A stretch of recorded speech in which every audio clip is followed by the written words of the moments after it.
ప్రపంచవ్యాప్తంగా సుమారు 2000 మంది అంతర్జాతీయ ప్రతినిధులు, పెట్టుబడిదారులు, విధాన రూపకర్తలు, ఆర్థిక నిపుణులు, సాంకేతిక రంగ నిపుణులు ఈ సమ్మిట్లో పాల్గొన్నారు. ఈ సమ్మిట్లో నోబెల్ బహుమతి గ్రహీతలు ఆర్థికవేత్త శ్రీ అభిజిత్ బెనర్జీ, సామాజికవేత్త శ్రీ కైలాష్ సత్యార్థి, ఆర్బీఐ మాజీ గవర్నర్లు శ్రీ దువ్వూరి సుబ్బారావు, శ్రీ రఘురామ రాజన్, ఆర్థికవేత్త శ్రీ అరవింద్ సుబ్రహ్మణ్యన్, యునైటెడ్ కింగ్డమ్ మాజీ ప్రధాని Shri Tony Blair, World Economic Forum ప్రతినిధి శ్రీ జెర్మీ జగ్గన్స్ వంటి ప్రముఖులు పాల్గొన్నారు. అదేవిధంగా పరిశ్రమల రంగం నుంచి శ్రీ శంతన్ నారాయణ్, శ్రీ ఆనంద్ మహేంద్ర, శ్రీ ప్రేమ్ వాట్సా, శ్రీ ఎరిక్ స్వైడర్ వంటి ప్రముఖ పారిశ్రామికవేత్తలు కూడా పాల్గొన్నారు. ఈ సమ్మిట్ సందర్భంగా తెలంగాణ రైజింగ్ విజన్ 2047 పత్రాన్ని అధికారికంగా విడుదల చేయటం జరిగింది. ఈ విజన్ పత్రం క్యూర్, ప్యూర్, రేర్ అనే 3 ప్రాంతాల ఆధారంగా సమతుల్య సుస్థిర అభివృద్ధి సాధించడానికి రాష్ట్ర దీర్ఘకాలిక అభివృద్ధి వ్యూహాన్ని ప్రతిపాదించింది. సమ్మిట్ సందర్భంగా దాదాపు 100 పైబడి ఎంఓయూలు కుదుర్చుకున్నాం. వీటి ద్వారా సుమారు 5,75,000 కోట్ల రూపాయలు పెట్టుబడులు పెట్టడానికి పెట్టుబడిదారులు తమ ఆసక్తిని వ్యక్తపరిచారు. హైదరాబాద్లో సాఫ్రన్ సిఎఫ్ఎం అంతర్జాతీయ ఏరోక్రాఫ్ట్ ఇంజిన్ యొక్క మెయింటెనెన్స్, రిపేర్ మరియు ఓవరాల్ ఎంఆర్ఓ సదుపాయ కేంద్రాన్ని ప్రారంభించడం ఒక చారిత్రాత్మక ప్రభుత్వ విజయం.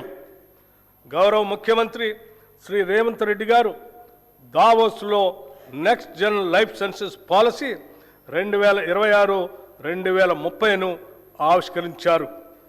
ఈ పాలసీ లక్ష్యం 2030 నాటికి ఆర్టిఫిషియల్ ఇంటెలిజెన్స్ పరిశోధనాభివృద్ధి మరియు ఆధునిక తయారీ రంగాల్లో తెలంగాణను ప్రపంచంలో మొదటి 5 లైఫ్ క్లస్టర్లలో ఒకటిగా నిలపటం. ఈ రంగంలో ఇప్పటిదాకా 73,360 కోట్ల పెట్టుబడుల్ని ఆకర్షించాము. దీనివల్ల 1,00,000 మందికి ప్రత్యక్షంగా మరియు 2,50,000 మందికి పరోక్షంగా ఉద్యోగాలు సృష్టించబడతాయి. సింగపూర్కు చెందిన ఏజీఐడిసి, వియత్నాంకు చెందిన వెన్ గ్రూప్, జేసీకి ఇన్ఫ్రా ప్రాజెక్ట్స్ లిమిటెడ్ సంస్థల నుంచి మొత్తం 1,03,500 కోట్ల రూపాయల పెట్టుబడులు వస్తాయి. ప్రణాళికాబద్ధంగా అభివృద్ధి సాధించడానికి, ఈ అభివృద్ధికి ప్రజలను వారసులను చేస్తూ ముందుకు సాగటానికి అంతర్జాతీయ స్థాయిలో ఎక్కడా లేని విధంగా క్యూర్, ప్యూర్, రేర్ అనే 3 ప్రధాన ప్రాంతాలుగా గుర్తించాం. క్యూర్లో సేవా రంగానికి, ప్యూర్లో ఉత్పాదక రంగానికి, రేర్లో వ్యవసాయ మరియు వ్యవసాయ అనుబంధ రంగాలకు ప్రాధాన్యత ఇస్తూ రాష్ట్రాన్ని అభివృద్ధి చేస్తున్నాం. Hyderabad outer ring road ORR లోపల క్యూర్ ప్రాంతంలో technology, artificial intelligence, global capability సెంటర్లు, పరిశోధన, అభివృద్ధి, స్టార్టప్, ఫైనాన్షియల్ సర్వీసెస్ సంస్థలు మరియు ఇతర సర్వీస్ సెక్టార్లను అధిక విలువైన సేవల కేంద్రంగా అభివృద్ధి చేయాలని నిర్ణయించాం. తెలంగాణలో పట్టణ జనాభా 2031 నాటికి 53.8% చేరుకునే అవకాశం ఉంది.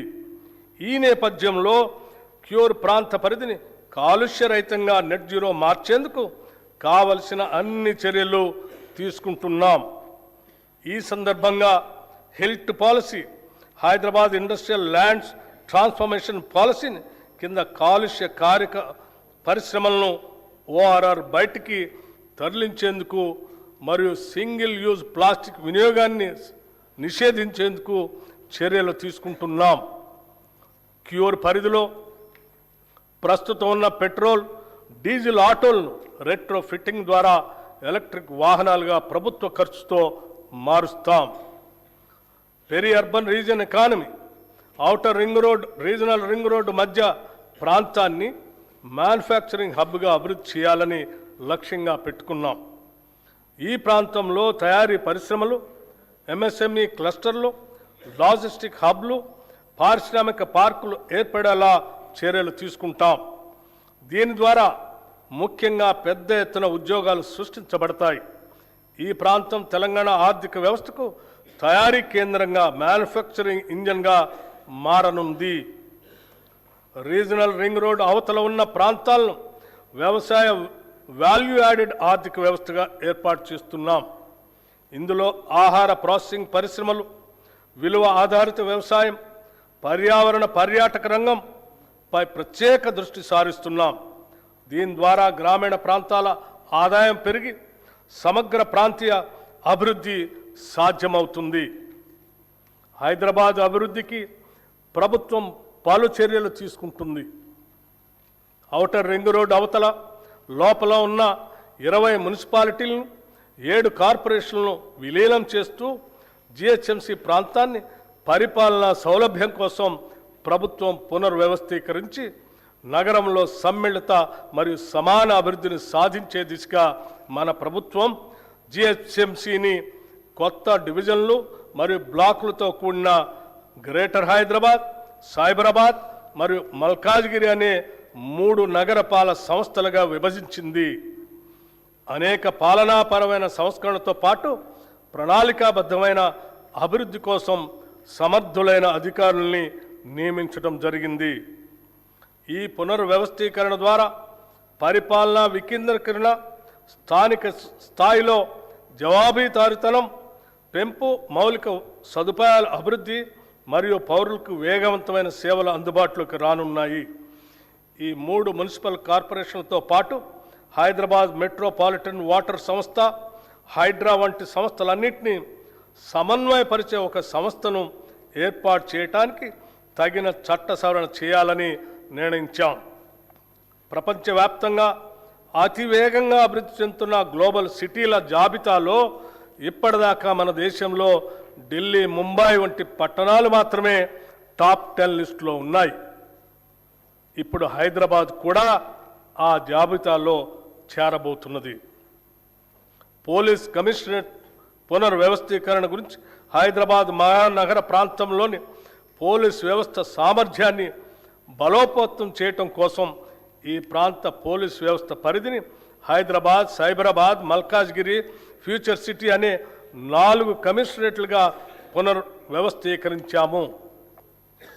హైదరాబాద్ గొప్ప చారిత్రక నగరంగా ప్రపంచవ్యాప్త గుర్తింపు కలిగి ఉంది. ఆనాటి కుతుబ్ షాహీల నుండి నిజాం పాలకుల వరకు ఆధునిక కాలంలో హైటెక్ City, outer ring road, Shamshabad విమానాశ్రయం వంటి అద్భుతాలతో ఈ నగరం నిరంతరం అభివృద్ధి చెందుతూనే ఉంది. నేడు గౌరవ ముఖ్యమంత్రి శ్రీ రేవంత్ రెడ్డి గారి దార్శనిక నాయకత్వంలో తెలంగాణ మరో చారిత్రాత్మక అడుగు వేస్తుంది. అదే 30,000 ఎకరాల్లో ఏర్పాటు చేసిన